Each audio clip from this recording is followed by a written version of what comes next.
नमस्कार विद्यार्थी मित्रांनो, मी श्रीराम बेलनूर घेऊन आलो तुमच्यासाठी एक यूट्यूब ऑनलाईन सेशन. तर बघा, तुम्ही आता 10वीपर्यंतचं शिक्षण कंप्लीट केलेलं आहे. 10वीनंतर तुम्ही पॉलिटेक्निकला ॲडमिशन घेतलं आहे किंवा ॲडमिशन घेण्याच्या मार्गावर आहेत.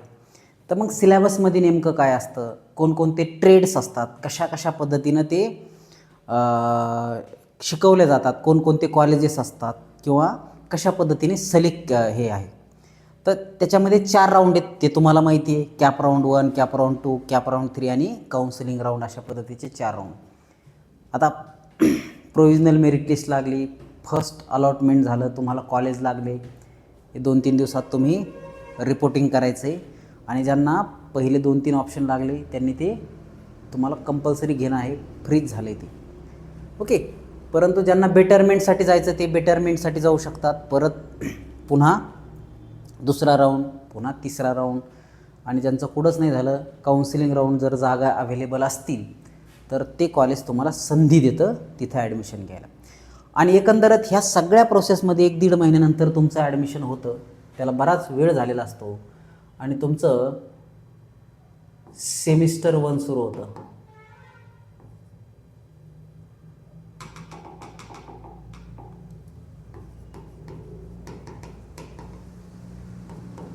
किंवा सेम 1 म्हणून होतं. मग एक तर लेट सुरू होतं आणि डायरेक्ट थेट सुरू होतं. ओके. 2-2.5 महिनेच असते. 2-2.5 महिन्यातच तुम्हाला पूर्ण सिलेबस संपवायचा असतो म्हणजे अभ्यास करायचा असतो. आता 10वीचा अभ्यास तुम्ही 9वी 9.5 पासून चालू केलेला आहे. 9.5 म्हणजे काय, 9वीचं कॉलेज शाळा संपली की लगेच 10वीचा अभ्यास केला आहे सुरू. त्याच्यात ट्यूशन लावलेत काहींनी नाही लावले. काही ग्रामीण भागातले पोरं नाही लावू शकत किंवा नसतील अवेलेबल. काहींनी ऑनलाईन लावले, काहींनी दोन्ही लावले. असं केलं आहे. किती महिने? 15-16 महिने.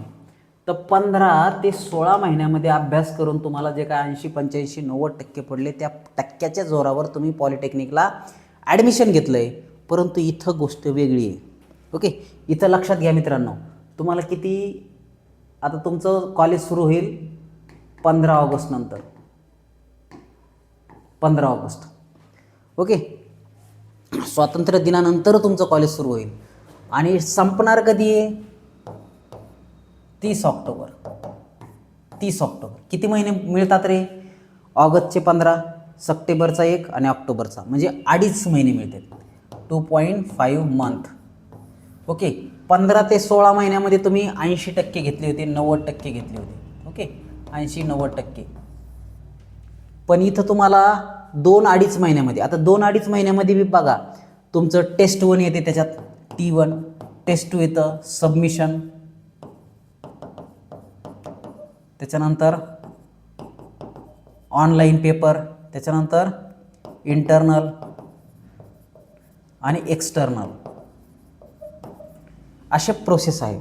तर हे 3 गोष्टी ज्या आहेत ह्या 2.5 महिन्यामध्येच कंप्लीट. इवन हे सुद्धा 2.5 महिन्यामध्ये, म्हणजे काही कॉलेज नंतर घेतं, काही डिपेंड करतं. तर हे 3 गोष्टी तरी किमान 2.5 महिन्यामध्ये ते कंप्लिशन करायचे.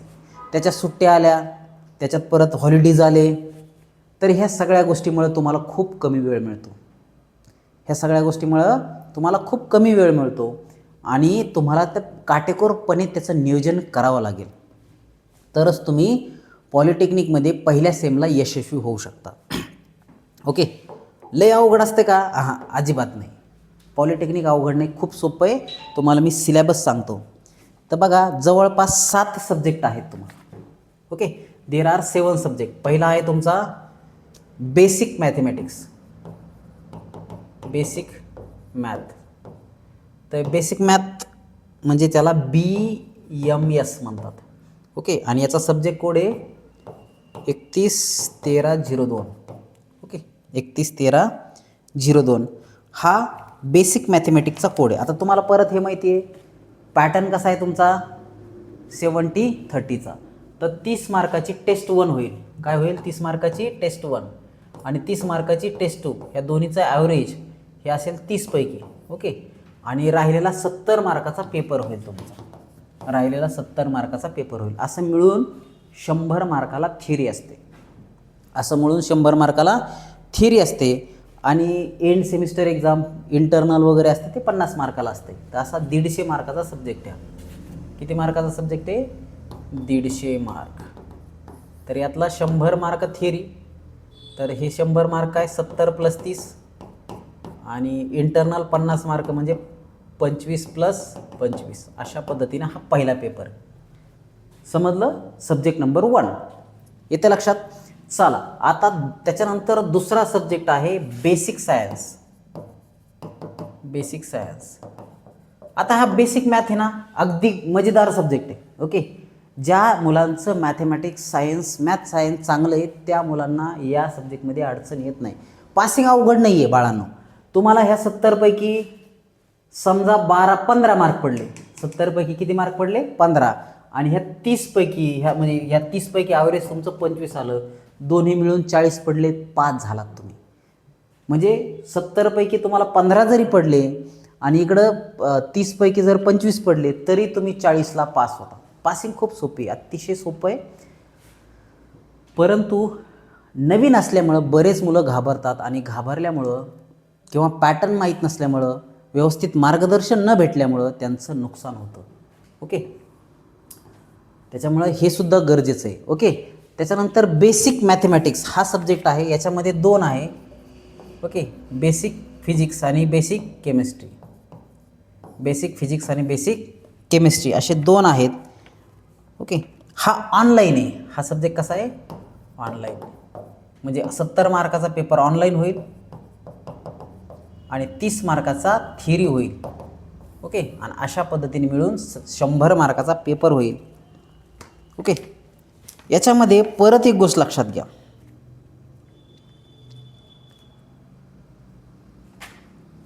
याच्यामध्ये परत एक गोष्ट लक्षात घ्या.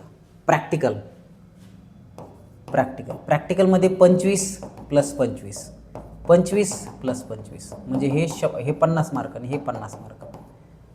ओके, अशा पद्धतीने आहे.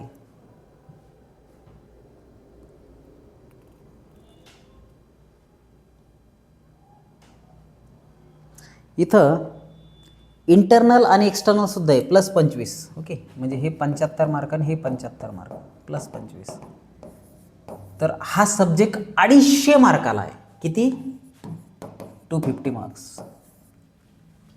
पहिला सब्जेक्ट 150 मार्काला, दुसरा सब्जेक्ट 250 मार्काला. तर याच्यामध्ये 25 + 25 + 25 ट्युटोरियल, त्याच्यानंतर FA सेमिस्टरचं ॲनालिसिस, त्याच्यानंतर एंड सेमिस्टरचं ॲनालिसिस आणि सेशनल ॲनालिसिस असे 3 पद्धतीने 75 मार्क. 75 + अशा पद्धतीने इथं 150 आणि हे 100 अशा पद्धतीने 250 मार्काचा हा सब्जेक्ट आहे. अतिशय गमतीदार मजेदार सब्जेक्ट आहे. ओके, फक्त अडचण काय आहे? ऑनलाईन आहे. ऑनलाईन असलं की लेकरं काय करतात म्हणजे विद्यार्थी काय करतात? थोडं दुर्लक्ष करतात. पण बाळांनो, तुमची ब्रँच कोणती असो, बेसिक सायन्सच्या गोष्टी जर तुमच्या क्लिअर असतील तर तुम्हाला सेकंड इयरला थर्ड इयरला अडचण येणार नाही. विशेषतः सिव्हिल, मेकॅनिकल, इलेक्ट्रिकल हे जे 3 ब्रँचचे विद्यार्थी आहेत यांनी या सब्जेक्टला चांगलं सिरियसली घ्यायचं आहे, चांगलं व्यवस्थित अभ्यास करायचा आहे, जेणेकरून तुम्हाला फायदा होईल. ओके, कारण सेकंड इयरला तुम्हाला टॉम सारखे पुस्तक सब्जेक्ट आहेत, मॉस सारखे सब्जेक्ट आहेत सिव्हिल मेकॅनिकलवाल्यांना, इलेक्ट्रिकलवाल्यांना सर्किट नेटवर्क सारखे सब्जेक्ट आहेत, DC AC मशीन सारखे सब्जेक्ट आहेत. तर त्यासाठी तुमच्या बेसिक कन्सेप्ट इथं क्लिअर असणं गरजेचं आहे. ओके, तर याच्यात परत या फिजिक्समध्ये इथं 3 टॉपिक आहे, याला 3 टॉपिक आहे, मॅथला 5च टॉपिक. अशा पद्धतीने हे 3 सब्जेक्ट, सॉरी 2 सब्जेक्ट इथं आपण बघितले. त्याच्यानंतर विद्यार्थी मित्रांनो, आता नवीन सब्जेक्टकडे वळू आपण. आता तिसरा सब्जेक्ट आहे कम्युनिकेशन स्किल. तिसरा सब्जेक्ट कोणता आहे? Communication skill. त्याला आपण इंग्लिश असं म्हणतो, कम्युनिकेशन स्किल.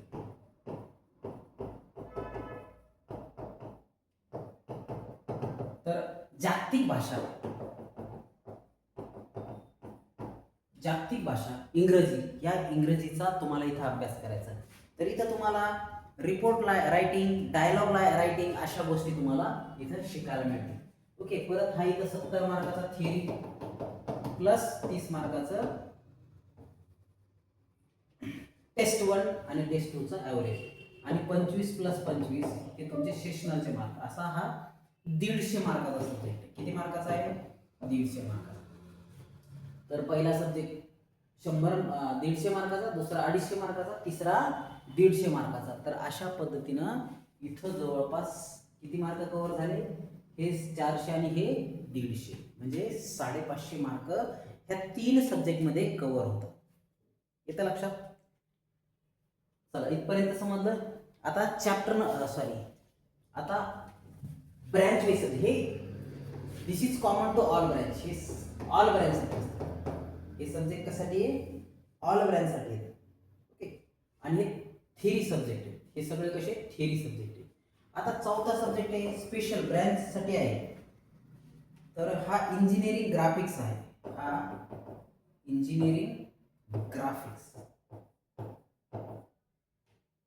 ओके.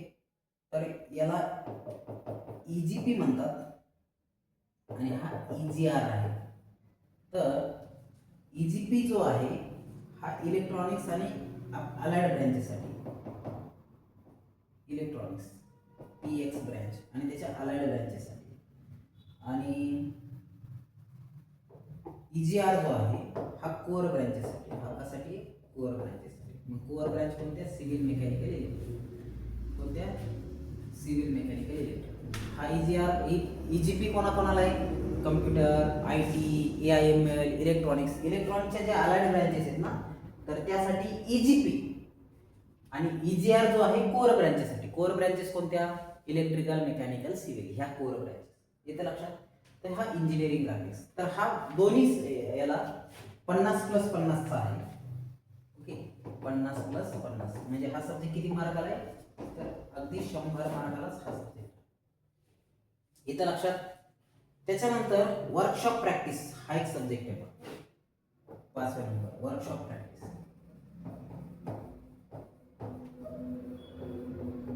इथं तुम्हाला वेल्डिंग, ब्लॅकस्मिथी, त्याच्यानंतर कारपेंटरिंग असे 3 सेक्शन आहेत, ते तुम्हाला इथं करायचे. तर हा पण प्रॅक्टिकलचा सब्जेक्ट आहे.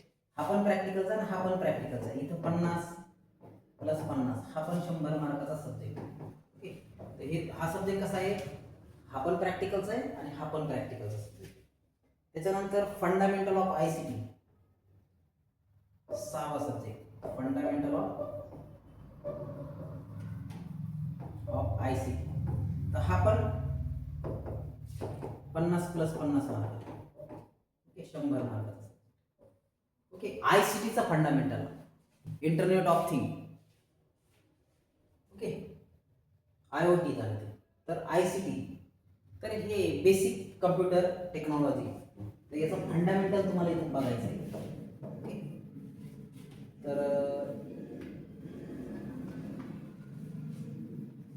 हा पण 100 मार्काचा सब्जेक्ट आहे. त्याच्यानंतर फंडामेंटल ICT हा 25+25+25 ला आहे. हा 25+25+25 असं 75 मार्क. फंडामेंटल ऑफ ICT किती मार्काला आहे? 75 मार्क. त्याच्यानंतर yoga and meditation. Yoga and meditation हा 25+25 मार्काला आहे. 25+25 म्हणजे 50 मार्क. तर हा 50 मार्क. तर सगळे मिळून बघा, लक्ष द्या 2 मिनिट. हे वरचे पूर्ण थिअरी सब्जेक्ट आणि हे प्रॅक्टिकलचे सब्जेक्ट असे सगळे मिळून किती? 875 मार्काचं तुमचं काय आहे? 875 मार्काचा हे सेमिस्टर आहे. सेम 1 कितीचं आहे? 875 मार्काचं. इथं लक्षात समजलं? इथं तुम्हाला योगा करायचा आहे, मेडिटेशन करायचं आहे 50 मार्काला, फंडामेंटल ऑफ ICT 75 मार्काला आहे, वर्कशॉप प्रॅक्टिस 100 मार्काला आहे, त्याच्यानंतर ग्राफिक्स 100 मार्काला आहे. हे प्रॅक्टिकलचे आणि हे थिअरी सब्जेक्ट. इथं लक्षात सर लिहून घे. बघा,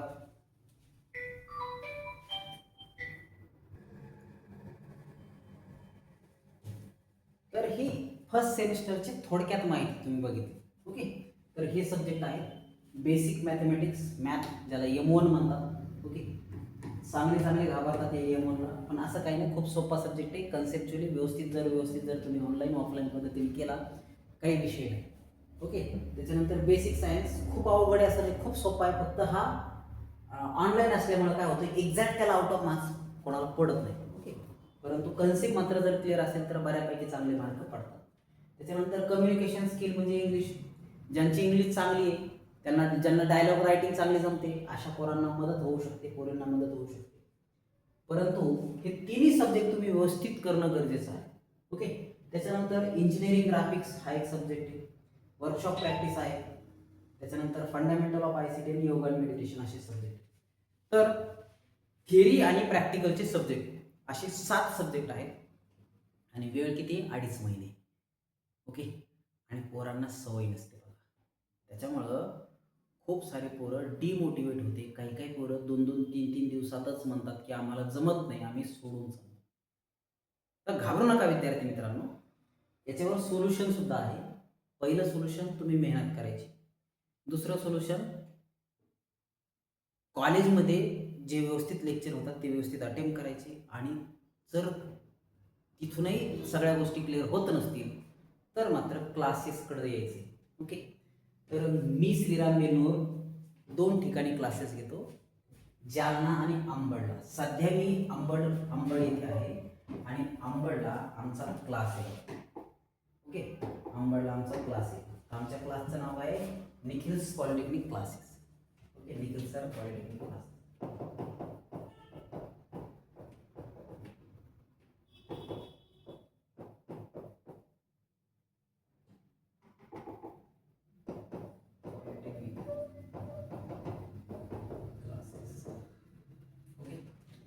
अतिशय उत्कृष्ट रिझल्ट आपण मागच्या वर्षी दिलेला आहे. तर या क्लासेसवर आल्याच्या नंतर हा क्लास कुठे आहे? पाचोड रोडला. पाचोड रोड अंबड VIP हॉस्टेलच्या बाजूला. तर या क्लासवर आल्याच्या नंतर इथं तुम्हाला गिरी सर मिळतील किंवा निखिल सर मिळतील किंवा मी बेनूर सर मिळेल. आमच्यासोबत कॉन्टॅक्ट करायचा आहे आणि ऑनलाईन आणि ऑफलाईन या दोन्ही माध्यमातून आपल्याला हा कोर्स जॉईन करता येतो. ओके. लिमिटेड सीट आहेत. आम्ही 40च्या वर स्टुडंट घेणार नाही, पहिले 40लाच प्राधान्य देणार आहे आणि जर 40च्या वर झाले तर मग दुसरी बॅच होईल. तर पहिल्या बॅचमध्ये जर आले तर क्रीम मुलं असतील, हुशार मुलासोबत कॉम्पिटिशन असेल आणि त्याच्यामुळे तुमचा फायदा होईल. तर तुम्ही जॉईन करू शकता. माझा कॉन्टॅक्ट नंबर घ्या 8007894059. ओके. आमचं यूट्यूब चॅनल माझं हिवाळे सरांचं सुद्धा आहे, माझं सुद्धा आहे, गिरी सरांचं सुद्धा आहे, आमच्या क्लासेसचं सुद्धा यूट्यूब चॅनल आहे. ओके. तुम्ही एकदा या क्लासला भेट द्या, चर्चा करा आणि नंतर डेमो लेक्चर करा, नंतर निर्णय घ्या. ऑनलाईन आणि ऑफलाईन दोन्ही माध्यमातून ही बॅचेस अवेलेबल आहेत. ओके. मॉर्निंग आणि इव्हिनिंग दोन्ही टायमाला आहे. तुम्ही या चर्चा करा आणि तुम्हाला कोणती बॅच सुटेबल आहे ते बघा. पण एका बॅचमध्ये 40च्या वर मुलं नसतात, त्याच्यामुळे पहिल्या बॅचमध्ये जर तुम्हाला तुमचा नंबर लागला तर काय असते, चांगले स्क्रीन मुलं तुमच्यासोबत असतील, मुलं मुली असतील आणि त्याचा फायदा मात्र तुम्हाला नक्की होऊ शकतो. ओके. तर बेसिक मॅथमॅटिक्स हा सब्जेक्ट जो आहे हा हिवाळे सर शिकवतात, जे आमच्या संस्थेचे डायरेक्टर आहे म्हणजेच निखिल सर. त्याच्यानंतर बेसिक सायन्स याच्यामध्ये फिजिक्स आणि केमिस्ट्री दोन्ही बेनूर सर शिकवतात आणि बेनूर सर म्हणजे मी स्वतः. ओके. फिजिक्स पण घेतो आणि केमिस्ट्री सुद्धा घेतो. त्याच्यानंतर कम्युनिकेशन स्किल हा सब्जेक्ट गिरी मॅडम घेतात. ओके. हा सब्जेक्ट कोण घेतात? गिरी मॅडम घेतात. आणि ग्राफिक सब्जेक्ट गिरी सर घेतात. ओके. आणि गिरी सर मॅनेजमेंट सुद्धा बघतात, ॲडमिशन प्रोसेस ही बाकीचं मॅनेजमेंट, विद्यार्थ्यांनी होमवर्क केलाय का, विद्यार्थी ॲबसेंट आहे, सतत ॲबसेंट आहे, त्याचा परफॉर्मन्स कसा आहे, त्याच्या टेस्टसाठीची तयारी, ह्या सगळ्या गोष्टी गिरी सर बघतात. ओके. त्याच्यामुळे ते आमचे मॅनेजर आहेत. ओके. मॅनेजमेंट बघण्याचं काम ते करतात. त्याच्यानंतर हे वर्कशॉप प्रॅक्टिस फंडामेंटल योगा आणि मेडिटेशन हा सब्जेक्ट, हे जे सब्जेक्ट आहे हे सुद्धा मी घेतो. योगा आणि मेडिटेशन याच्यावर आपण सेशन घेतो. मेडिटेशन, ध्यान केल्याचे फायदे काय, योगाचे फायदे काय, शरीराला कशा पद्धतीने फायदा होतो हे तुम्हाला इथं मी सांगण्याचं काम करेल. हे वर्कशॉप प्रॅक्टिस तुम्हाला हिवाळे सर सांगते. हिवाळे सर आणि फंडामेंटल ऑफ ICT हे सुद्धा तुम्हाला हिवाळे सर किंवा आम्ही सांगू. थोडक्यात काय किंवा गिरी सर सुद्धा सांगतील फंडामेंटल ऑफ ICT. ओके, तर अशा पद्धतीने आम्ही एकदम सिस्टमॅटिकली प्लॅनिंगने डिस्ट्रीब्यूट करून पूर्ण सिलेबस कव्हर करण्याचा प्रयत्न केला. तर हे 3 सब्जेक्ट जे आहेत कोर सब्जेक्ट याचे डेली रोज क्लासेस होतील आणि हे जे आहेत हे तुम्हाला मेडिटेशन, योगा आणि फंडामेंटल ऑफ ICT आणि वर्कशॉप प्रॅक्टिस आणि ड्रॉइंग हे शनिवार रविवार आणि थोड्या थोड्या सेशनमध्ये होतील. मेडिटेशन हे काय तास करायचे किंवा 2-2, 3-3 घंटे घेण्याचे विषय नाही. आठवड्यातून मेडिटेशन ध्यान कुठंतरी दुसरीकडे भटकत असेल तर शांतता प्रोव्हाइड करण्यासाठी हे मेडिटेशन असते. ओके, लक्ष विचलित होत असेल तर ते मेडिटेशन असतं, त्याचा फायदा खूप होतो. योगा सुद्धा अतिशय महत्त्वाचा आहे. ओके, आता रोज योगा करायला पाहिजे तर त्यातले 21 आसन, ओके 21 आसनं तुम्हाला मी सांगण्याचं काम करेन. तर हे आहे तुमचा पूर्ण सेमिस्टरवर. तर आता तुम्हाला सांगितलं हे 2.5 महिन्यात कव्हर करायचं आहे. तर तुम्हाला चॅलेंजिंग टास्क आहे, त्याच्यामुळे तुम्हाला योग्य मार्गदर्शनाची गरज आहे आणि योग्य मार्गदर्शनासाठी तुम्ही आमच्याशी कॉन्टॅक्ट करा. ओके, आमची ऑनलाईन आणि ऑफलाईन दोन्ही पद्धतीने बॅच अवेलेबल आहे. चला भेटूया.